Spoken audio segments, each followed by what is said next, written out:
Halo, hari ini kita akan membahas tentang seorang tokoh inspiratif yang membuktikan bahwa selalu ada jalan kalau kita mau berusaha. Tokoh ini dari tadinya office boy, dia bisa naik jadi CEO, Vice President di Citibank Indonesia. Wah, kok bisa ya? Gimana cerita lengkapnya? Kita simak sama-sama ya.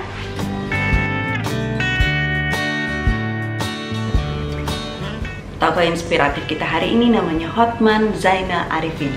Beliau lahir di Kediri, Jawa Timur tanggal 27 Juli 1950. Setelah lulus SMA, Hotman pindah dari desa ke kota. Nah, pada saat sampai di kota, dia berharap nih, harapan dia waktu itu, dia berpikir bahwa kalau pindah ke ibu kota, pasti cari pekerjaan akan lebih mudah. Lagi pula, gaji di ibu kota pasti gede-gede gitu kan, dia pikir. Oke, kalau gitu dia berangkat ke Jakarta. Sampai di ibu kota, ternyata apa yang dia bayangkan gak sesuai dengan keadaan sebenarnya. Waduh, ternyata cari pekerjaan di Jakarta susah banget. Apalagi hanya dengan ijazah SMA, dia sulit untuk mencari pekerjaan. Tapi Hotman ini gak putus asa. Dia akhirnya tetap ada di Jakarta, dia jadi pedagang asongan. Dia bawa asongannya, dagangannya ini dari lampu merah yang satu ke lampu merah yang lain, dia jajakan dagangannya. Panas terik matahari dia nggak peduli, pokoknya dia jalanin aja gitu. Suatu hari Hotman duduk-duduk di pinggir jalan, dia memperhatikan mobil-mobil yang lewat. Wah, enak banget orang-orang yang di dalam mobil ini, pakai AC di dalam dingin-dingin gitu kan, sementara saya di luar panas-panasan gitu kan. Lalu kemudian mereka pakaiannya juga bagus-bagus. Saya kepingin bisa jadi seperti mereka juga.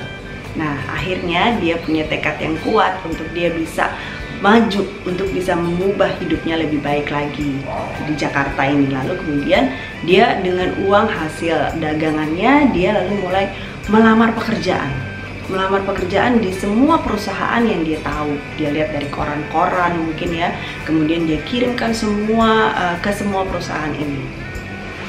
Ternyata usaha Hotman dalam mengirimkan lamaran-lamaran pekerjaan ini ke semua perusahaan ini ternyata membuahkan hasil. Dia dipanggil sama Citibank Indonesia, sebuah bank asing dari Amerika. Nah, buat posisi apa? Ternyata buat posisi office boy, hierarki yang paling rendah dari perusahaan. Tapi dia nggak peduli, dia terima karena menurut dia ini adalah pintu awal kesuksesan dia. Nah, kerjanya apa sih office boy? Ternyata office boy itu kan kerjanya membereskan ruangan kerja, ruangan kantor, kemudian dia harus bersihin WC, dia harus juga untuk beli-beliin makanan buat karyawan-karyawan gitu ya. Dia kerjakan dengan sungguh-sungguh. Hotman ini dia benar-benar orangnya menyenangkan, jadi dia lakukan itu semua dengan sukacita. Staff-staff, karyawan-karyawan yang lain tuh senang sama dia. Kadang-kadang Hotman suka tanya-tanya sama mereka tentang apa sih ini, istilah ini apa sih, istilah itu apa gitu. Karyawan-karyawan tuh suka ketawain dia, aduh kamu ya office boy aja kok ya nanya-nanya soal kerjaan saya gitu. Tapi dia nggak marah, dia cuek aja. Temen-temennya yang office boy yang lain juga pada kata-katain dia gitu. Ih, ngapain sih nanya-nanyain ini, udah lo kerjain OB aja lah, lo ngapain lagi nanya-nanyain kerjaannya staff. Dia tersenyum aja, lalu dia bilang, oh nggak apa-apa, saya pengen tahu kok gitu. Suatu hari di bank ini ada satu mesin yang baru datang. Mesinnya mesin fotokopi. Waktu itu belum ada mesin fotokopi di mana-mana, tapi di Citibank udah ada. Nah, yang bisa mengoperasikan mesin fotokopi ini cuma satu orang. Nah, lalu si satu orang ini dibantu lah sama si Hotman. Si Hotman bilang ini, boleh bantu gak? Gitu kan. Saya pengen belajar. Oh boleh, diajarin lah caranya fotokopi gitu ya. Nah, staff-staff yang lain kan akan titip fotokopi ke dia. Dia akan bantuin si staff satu orang ini yang bisa mengoperasikan. Suatu hari staff ini nggak masuk. Nah, si Hotman yang harus menggantikan karena dia aja yang ngerti bagaimana mengoperasikan mesin fotokopi kan. Jadi dia mulai memfotokopikan dokumen-dokumen. Lalu dia mulai lihat-lihat, dia mulai belajar. Ini dokumen apa ya, ini dokumen apa gitu. Lalu dia mulai tanya-tanya. Dan akhirnya dia jadi ngerti apa itu letter of credit, transfer itu apa. Wah, dia udah mulai ngerti nih istilah-istilah perbankan gitu kan, bank garansi itu apa gitu. Oke, dia mulai belajar. Makin lama dia makin pinter. Akhirnya jabatan dia naik, dari office boy dia naik jadi tukang fotokopi. Setelah naik jabatan jadi tukang fotokopi, Hotman jadi tambah percaya diri dong. Tapi dia nggak puas cuma jadi tukang fotokopi aja. Jadi selama dia fotokopi, setelah ada waktu-waktu senggang, itu dia membantu lagi karyawan-karyawan yang lain. Dia mulai mau belajar lagi hal-hal yang baru gitu. Terus staff-staff yang lain bilang gini, bener lo mau bantuin, nah tapi jangan sampai salah ya, kalau salah nanti gue dimarahin bos. Iya, saya bantu. Dia bantuin sekedar untuk mendapatkan ilmu. Jadi terus dia bantu staff-staff yang lain. Makin lama dia makin dikenal sama semua staff-staff yang ada di Citibank ini, karena sifatnya yang ringan tangan, suka membantu gitu. Nah, staff-staff ini juga nggak segan untuk berbagi ilmu sama dia. Hotman akhirnya dapat satu pekerjaan tambahan, yaitu untuk membubuhkan stempel di cek, dilihat giro gitu ya. Dia lakukan itu dengan hati-hati, pokoknya dia nggak mau salah aja dalam melakukan kerjaan itu. Sambil dia belajar lagi. Pokoknya orang ini senang belajar. Karena kegigihan dia, karena keinginannya untuk belajar dengan sungguh-sungguh, dan juga karena dia mengerjakan semua tugas-tugasnya dengan baik, dia akhirnya diangkat menjadi karyawan tetap sebagai pegawai bank gitu. Wah, luar biasa. Sejak saat itu, karirnya Hotman ini naik terus.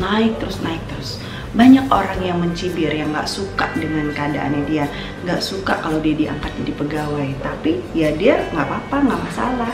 Dia nggak pedulikan semua yang negatif-negatif yang dari orang-orang di sekitarnya. Yang penting dia kerjakan pekerjaannya dengan sungguh-sungguh. Dia lakukan dengan serius. Dan nggak pernah ada orang yang bisa mengalahkan karirnya Hotman. Masuk sebagai office boy, keluar pensiun sebagai CEO di Citibank Indonesia, jabatan paling tinggi pada saat itu. Hotman pernah menjabat sebagai staf ahli Citibank Asia Pasifik, pernah menjadi penasehat keuangan salah seorang gubernur, dan dia menjadi inspirator di berbagai macam event. Dia diundang di berbagai macam seminar-seminar untuk menceritakan tentang kisah hidupnya. Hidupnya bisa menginspirasi begitu banyak orang. Jadi apa yang bisa kita pelajari dari Bapak Hotman Zainal Arifin ini? Yang pertama, selalu ada jalan untuk orang yang mau berusaha. Jangan banyak alasan. Yang kedua, lakukan segala sesuatu dengan sungguh-sungguh.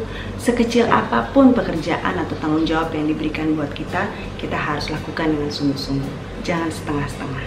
Yang ketiga, belajar terus. Selalu ada hal baru yang bisa kita pelajari. Yang keempat, jangan dengarkan pendapat-pendapat negatif orang-orang di sekitar kita yang berusaha menjatuhkan kita, yang berusaha menjauhkan kita dari mimpi kita. Gak usah dengerin mereka. Yang penting kita jalan terus aja. Apapun yang kita kerjakan, biar kita kerjakan dengan serius. Yang kelima, jangan menyerah. Oke? Saya banyak belajar dari Bapak ini, dan saya berharap juga ini bisa jadi inspirasi buat kita semua. Bapak Hotman Zainal Arifin sudah meninggal di tahun 2012. Tapi apa yang dia tinggalkan, dia bisa jadi inspirasi buat banyak orang. Bagaimana dengan kita? Kalau suatu hari nanti kita meninggalkan dunia ini, kira-kira apa yang orang lain ingat tentang kita? Mudah-mudahan video ini bisa jadi inspirasi buat kamu. Kita mau sama-sama belajar untuk makin hari makin baik, sampai kita bisa jadi versi terbaik dari diri kita dan menjadi inspirasi bagi banyak orang.